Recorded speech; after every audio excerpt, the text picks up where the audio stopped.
বিশ্বজুড়ে ফুটবল উন্মাদনার মধ্যেই যখন এমবাপ্পের মাঠের পারফরম্যান্স নিয়ে আলোচনা চলছে, তখন তার ব্যক্তিজীবন নিয়েও ভক্তদের কৌতূহল বাড়ছে।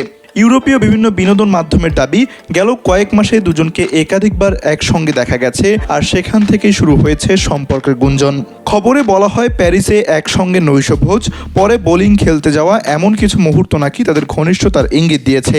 এছাড়া সার্ডিনিয়া ও ইবিজায় একসঙ্গে অবকাশ কাটানোর খবরও প্রকাশিত হয়েছে কিছু আন্তর্জাতিক মিডিয়ায়, যদিও এসব ঘটনার কোনো আনুষ্ঠানিক ছবি বা নিশ্চিত বক্তব্য প্রকাশ পায়নি।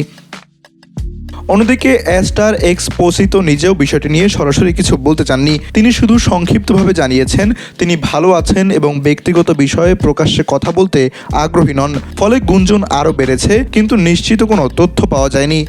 2000 সালে মাদ্রিদে জন্ম নেওয়া স্টার ছোটবেলা থেকেই অভিনয়ের সঙ্গে যুক্ত। থিয়েটার থেকে শুরু করে স্প্যানিশ টেলিভিশন সিরিজে ছোট ছোট চরিত্রে অভিনয়ের মাধ্যমে তার যাত্রা শুরু হয়। তবে আন্তর্জাতিক পরিচিতি আসে নেটফ্লিক্সের জনপ্রিয় সিরিজ এলিট এ কার্লা রোসন চরিত্রে অভিনয়ের মাধ্যমে।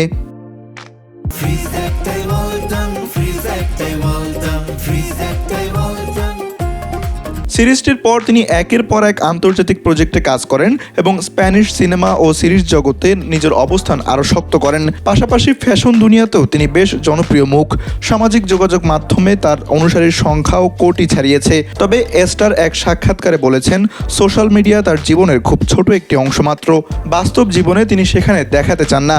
সব মিলিয়ে এমবাপ্পে ও স্টারকে ঘিরে প্রেমের গুঞ্জন এখনও নিশ্চিত নয়, কিন্তু তারকাদের ব্যক্তিগত জীবন নিয়ে ভক্ত ও মিডিয়ার আগ্রহ যে কতটা তীব্র, এই ঘটনাই তার নতুন উদাহরণ হয়ে উঠেছে।